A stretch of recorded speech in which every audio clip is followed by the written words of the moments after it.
আসসালামু আলাইকুম, আশা করি সবাই ভালো আছেন। আজকের ভিডিওতে আমি অনেক দিন আগে একটা পিন্টারেস্ট কেস স্টাডির কাজ শুরু করেছিলাম, তো সেটারই একটা আপডেট দিব। অনেক দিন দেওয়া হয় নাই। তো আপডেটে আশা করি ভালো জিনিস আপনাদের দেখাতে পারবো। সেটটা সাইটটা থেকে সেল আসতেছে। তো পুরো ব্যাপারটা বলার আগে একটু আমি ব্যাক স্টোরিটা আবার বলি যে নর্মালি আমি এরকম করে একটা সাইট বানাই না। এটা ছিল জাস্ট আমার একটা এক্সপেরিমেন্ট যে আমি গুগলের ট্রাফিককে টার্গেট না করে জাস্ট পিন্টারেস্টকে টার্গেট করে একটা সাইট বানাবো এবং ট্রাই করে দেখবো ওইটার থেকে আমি অ্যাফিলিয়েট সেল জেনারেট করতে পারি কি না। তো পুরো ব্যাপারটাই ছিল একটা এক্সপেরিমেন্ট আমার জন্য, এবং আমি ভাবছিলাম যে এক্সপেরিমেন্টটা আপনাদের সামনেই করি। যদি সাকসেসফুল হই তাহলে আপনাদেরও ভালো হবে, আনসাকসেসফুল হলেও আপনাদের ভালো হবে, আপনারা একটা ভালো কেস স্টাডি দেখতে পারবেন। তো এই জন্যই সাইটটা এভাবে করা। তো আমি সাইটটারই এখন সব কিছু দেখাই আপনাদেরকে। তো ফার্স্টে যখন আমি সাইটটা শুরু করছিলাম আপনাদেরকে তো আমি দেখাইছি আমি কিভাবে কিওয়ার্ড রিসার্চ করছি পিন্টারেস্ট থেকে, এই সব কিছু দেখাইছি। এই কেস স্টাডির আগের ভিডিওগুলোতেই দেখতে পারবেন। আর আমার ইনিশিয়াল টার্গেট ছিল 7-8টা আর্টিকেল দিব, বেশি আর্টিকেল দিব না, পরে ওইগুলো থেকে আমি পিন্টারেস্ট থেকে ট্রাফিক আনার ট্রাই করব। বাট পরে দেখলাম যে এই ব্যাপারটা একটা রিস্ক আছে, কারণ আপনি যদি একই পোস্টে বা একই লিঙ্কে বারবার পিন্টারেস্টের বিভিন্ন ছবি দেন, ধরেন আপনি 10টা ছবি বানালেন, 10টা ছবি বানিয়ে বিভিন্ন ধরনের ছবি, ওই ছবিগুলো বানিয়ে আপনি আপনার সাইটের জাস্ট একটা পেজে লিঙ্ক করলেন পিন্টারেস্ট থেকে। তো যখন জাস্ট একটা লিঙ্কে বারবার আপনি এরকম ছবি আপলোড করতে থাকবেন, তখন পিন্টারেস্ট জিনিসটা আসলে পছন্দ করে না এবং আপনার সাইটটা সে স্প্যাম হিসেবে ডিটেক্ট করতে পারে এবং ব্লক করে দিতে পারে। এরকম হয়েছে আমার সাথে এর আগে। এটা এই লিনমেটস নিয়ে হয় নাই, অন্য আরেকটা সাইট নিয়ে এরকম হয়েছিল। তো তার জন্য দেখলাম যে জাস্ট 7-8টা পোস্ট দিয়ে রেখে দেওয়াটা সেফ না। তাই আমি এখন যেটা করতেছি, মাসে অন্তত হলে 2-3-4টা আর্টিকেল আপলোড করি, জাস্ট চালায় রাখি আর কি সাইটটা। আর যেহেতু আমি এখানে গুগলকে টার্গেট করতেছি না, তাই প্রত্যেকটা পোস্ট খুব বড় হইতে হবে এমন কোনো কথা নাই। আমি 500, 600, 700 ওয়ার্ড এরকম ওয়ার্ডের আর্টিকেল আপলোড করে দিই। আর এই আর কি, মূলত যখন আপনি গুগলকে টার্গেট করবে না তখন আপনার অনেক বাধা ধরার নিয়ম থেকে আপনি বাইরে হাঁটতে পারবেন, আপনার হাতে অনেক ফ্রিডম থাকে। তো এই ব্যাপারটা ভালো। তো এখন একটু দেখাই সাইটটা কীরকম ইনকাম করতেছে। মোটামুটি এখন সাইটে আমার কত 14টার মতো আর্টিকেল আছে। আর সব কিছুই তো আপনারা দেখছেন আগে। তো আমি একটু ইনকামটা দেখাই। তো আপনারা জানেন যে এই সাইটের যে প্রোডাক্টগুলো সেটা মোর নিশ এই অ্যাফিলিয়েট নেটওয়ার্ক থেকে নেওয়া। তো এখন এখানে আমি আপনাদের দেখাবো যে লাস্ট কয়েক মাসে কীরকম সেল টেল আসছে।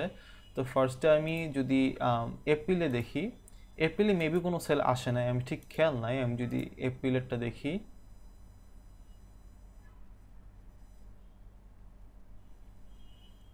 এপ্রিলে 2টা সেল ছিল আমার। আচ্ছা, এই 2টা সেল এই সাইট থেকে আসে না, এটা আমার আরেকটা সাইট থেকে আসছে। আমি একটা অনেক দিন আগে একটা সাইট বানিয়েছিলাম নাক ডাকার উপর, কীভাবে স্নোরিং অফ করা যায় সেটার উপর। তো আমি এই প্রোডাক্টটা প্রমোট করছিলাম। তো এই প্রোডাক্টটা থেকে এখন মোটামুটি সেল আসতেছে, তো এটা নিয়ে কথা বলতেছি না। তো এপ্রিল মাসে আমার এখান থেকে কোনো সেল আসে নাই। এপ্রিল মাসে কি আমি কাজটা শুরু করছিলাম আমার খেয়ালও নাই। তো আমি মেতে যাই, মেতে দেখি কি অবস্থা।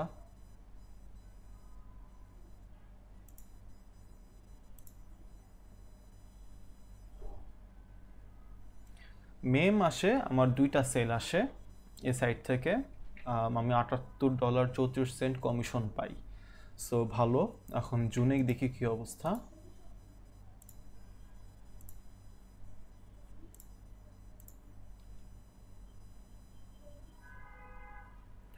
জুনেও আমি 2টা সেল পাই সাইটটা থেকে, $50.36 কমিশন আসে। তো আপনারা মনে করতে পারেন যে আগের মাসেও 2টা সেল, এই মাসেও 2টা সেল, বাট কমিশনের পরিমাণটা ভিন্ন কেন? এখানে এই ব্যাপারগুলো হলো গিয়ে এই প্রোডাক্টগুলোর ক্ষেত্রে আপসেলের ব্যাপার থাকে। আপনি যার প্রোডাক্ট প্রমোট করতেছেন তারা দেখা যায় যে ফ্রন্ট এন্ডে একটা প্রোডাক্ট রাখতেছে, বাট যখন কেউ একজন ওই প্রোডাক্টটা কিনে, পরে প্রোডাক্ট কেনার পর দেখা যেতে পারে যে ভেতরে আরও অনেক প্রোডাক্টের অফার আছে, আরও অনেকগুলো আপসেল আছে। তো তারা যদি আপসেলগুলো কিনে তাহলে আপনার কমিশন আরও বেড়ে যায়। তো এটাই আর কি, এই জন্য আপনি দেখবেন যে সেলের পরিমাণ সমান হলেও কমিশনের অ্যামাউন্টটা ভ্যারি করতে পারে। তো এটা হলো জুনেও আমি 2টা সেল পাই। দেখি জুলাই কি অবস্থা। জুলাই তো এখন আছে কত তারিখ, 26 তারিখ, আমি 25 পর্যন্ত দেখতে পারবো।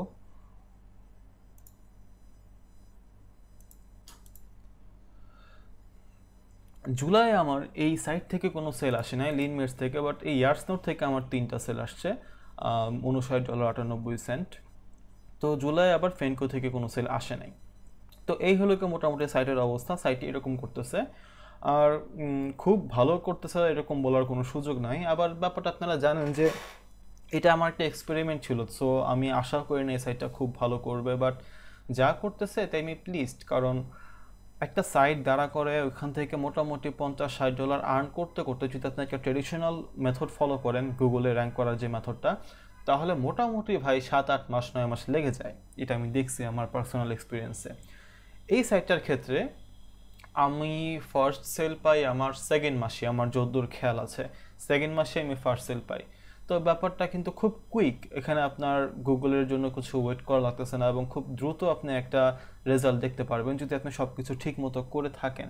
তো এটা আমার কাছে আসলে মানে এই ব্যাপারটা হিসেবে জিনিসটা আমার কাছে মনে হয়েছে আমার এই এক্সপেরিমেন্টটা সাকসেসফুল। যদি কেউ তাড়াতাড়ি রেজাল্ট দেখতে চান তাহলে এইভাবে কাজ করতে পারেন। আর আরেকটা ব্যাপার হলো গিয়ে আমার সাইটটা কিন্তু ওয়েট লসের উপর, ওয়েট লস সাপ্লিমেন্ট বা ওয়েট লস যেটাই বলেন আপনি। বর্তমান পৃথিবীতে ওয়েট লস হলো গিয়ে সবচেয়ে কঠিন নিশগুলোর একটা নিশ। আমি একটা নর্মাল সাইট বানিয়ে ওয়েট লসের উপর একটা সাইট বানিয়ে গুগলে র্যাঙ্ক করব, এটা কল্পনাই করা যায় না। কারণ এটা প্রচণ্ড কঠিন একটা নিশ, এটা আপনারা সবাই জানেন। তো আমি যদি ট্রেডিশনাল একটা সাইটের স্ট্র্যাটেজি ফলো করতাম গুগলে র্যাঙ্ক করার মতো, তাহলে আমার মনে হয় না আমি এতদিনে এই সাইট নিয়ে কিছুই করতে পারতাম, কিছু করা সম্ভব হতো না। কিন্তু পিন্টারেস্টের যে স্ট্র্যাটেজিটা সেটা ফলো করার কারণে আমার আর গুগলের উপর ডিপেন্ড করা লাগে নাই। আর পিন্টারেস্টে র্যাঙ্ক করাটা খুবই ইজি। আমার অনেক পিন র্যাঙ্ক করে ফেলছে অলরেডি, আপনাদের আমি দেখাবো। তো এটাই ব্যাপার যে কঠিন নিশগুলোর ক্ষেত্রে পিন্টারেস্ট ভালো কাজ করতে পারে যদি ওই নিশটা পিন্টারেস্ট ফ্রেন্ডলি হয়। সব নিশ আবার পিন্টারেস্টে ভালো কাজ করে না, এটা আপনাকে এটা বোঝা লাগবে কোন নিশটা পিন্টারেস্টে ভালো কাজ করে। তো এই হলো গিয়ে সাইটের ইনকাম। আর আপনাদের একটু পিন্টারেস্টে আমি দেখাই, এটা হলো আমার পিন্টারেস্টের বিজনেস ফিড। এখানে কিছু স্ট্যাটিস্টিক্স আছে। লাস্ট 1 মাসে আমার যে যতগুলো আমি পিন করছি, পিন রিপিন করছি, এগুলো ইমপ্রেশন পাইছে 80,000। আমার পিনগুলো সেভ হয়েছে 455 বার এবং লিঙ্ক ক্লিক হয়েছে 1100 বার। তো এগুলো মোটামুটি আমার যে উপরে দেখতেছেন গ্রিন চিহ্ন দেওয়া মানে +24%, +27%, মানে এগুলো হলো গিয়ে আমার বাড়তেছে, স্ট্যাটিস্টিক্সটা গ্রোথ শো করতেছে যে এটা হলো গিয়ে লাস্ট 1 মাসের। আর এই লাস্ট 1 মাসের যে আগের 1 মাস সেখানের যে স্ট্যাটিস্টিক্স ওইটা থেকে এই লাস্ট 1 মাসের স্ট্যাটিস্টিক্স 24% বেশি ইনক্রিজ করছে, এটাই আর কি মূলত বলতেছে। তো ভালোই গ্রোথ বাড়তেছে। আমি একটু তাও আমার আর কি কি দেখানো যায় আমি দেখাই, যে ইয়াটা দেখাই যে আমার পিনগুলো যে র্যাঙ্ক করতেছে। তো আমি যদি এখানে এসে সার্চ করি ওয়েট লস সাপ্লিমেন্ট লিখে, আমার কিছু পিন থাকার কথা, আমি দেখি একটু।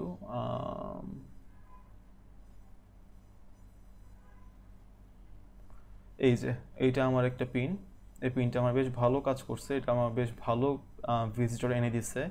এইটা আমার একটা পিন, তারপর আরও আছে নিচের দিকে থাকবে আর কি। তো এই আর কি আপনারা দেখতেছেন যে কিছু পিন র্যাঙ্ক করে ফেলছে এবং ওগুলো বেশ ভালো ট্রাফিক আনতেছে, যেটা এত কম সময়ে গুগল থেকে আশা করা অবান্তর সম্ভবই না। আর আমি যদি আরেকটু গভীরে যাই, যেমন ফর উইমেন ফ্যাট বার্নিং এরকম কিছুতে যাই, তাহলে দেখেন এগুলো একদম শুরুতে আছে, আমার এই পিনটা একদম শুরুতে আছে। সো বেশ ভালো অবস্থা। আর আমি যে একটা কথা বলতে চাচ্ছিলাম যে আমি তো ভাই অন্য অনেক প্রজেক্টে বিজি থাকি।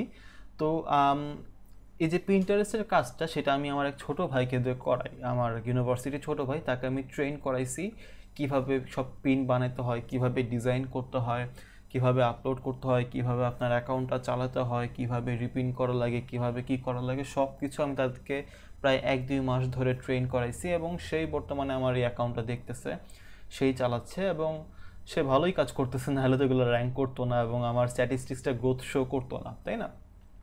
তো আমার একটা প্ল্যান আছে, যে প্ল্যানটা হলো গিয়ে আমি একটা এরকম পিন্টারেস্ট ম্যানেজমেন্ট সার্ভিস দেওয়ার প্ল্যান করছি আর কি, যে সামনে রাইটার্স মোশন থেকে এরকম একটা সার্ভিস দিব, যে আপনারা যদি কেউ চান আপনার যে পিন্টারেস্ট অ্যাকাউন্টটা বা আপনার যে পিন্টারেস্ট রিলেটেড যদি আপনার কোনো বিজনেস থাকে সেটা যদি চান আপনার পিন্টারেস্টটা কেউ ম্যানেজ করে দিক, কোনো একটা ট্রাস্টেড সার্ভিস প্রোভাইডার ম্যানেজ করে দিক। তো সেই ক্ষেত্রে আমি চাচ্ছিলাম এরকম একটা সার্ভিস দিতে, যে রাইটার্স মোশন আপনার পিন্টারেস্ট ম্যানেজ করে দেবে, আপনাকে একটা মান্থলি ফি দেওয়া লাগবে, তার বিনিময়ে অনেকগুলো সার্ভিস আপনাকে সে দিবে। এইটা আমার প্ল্যান। আর আপনারা তো আমি আমি যখনই কোনো সার্ভিস বা যে কোনো কিছু দেওয়ার ট্রাই করি, যে জিনিসটা আমি সবচেয়ে চেষ্টা করি সেটা হলো গিয়ে একদম ট্রান্সপারেন্ট থাকার। সো আমি পিন্টারেস্টের কাজ পারি কি পারি না এটা তো আপনারা দেখছেনই, কেস স্টাডি হিসেবে দেখাইছি, সেলটা তো আসতেছেই। আর আমার যে ছোট ভাই যে কাজ করতেছে সেও ভালো কাজ করতেছে, আপনারা স্ট্যাটিস্টিক্স দেখলেন। সো আমার মনে হয় যে আমি এরকম একটা সার্ভিস দিতে পারবো, এবং যারা সার্ভিসটা নিবে I believe I can help them out. So আপনারা একটু জানান যে যদি আমি এরকম একটা সার্ভিস চালু করি তাহলে কি আপনারা ইন্টারেস্টেড হবেন কি না নেওয়ার জন্য। আপনারা কতটুক কীরকম রেসপন্স দিবেন, যদি আপনারা আমাকে জানান তাহলে আমি এটা নিয়ে আর একটু ফার্দার সিরিয়াসলি চিন্তা ভাবনা করব। আর এই হলো আজকের ভিডিওটা, আমার এই সাইটের সামগ্রিক একটা আপডেট আপনাদের দিলাম। এই হলো গিয়ে আমার এই Pinterest case study latest update. সবাই ভালো থাকবেন, সুস্থ থাকবেন। আল্লাহ হাফেজ।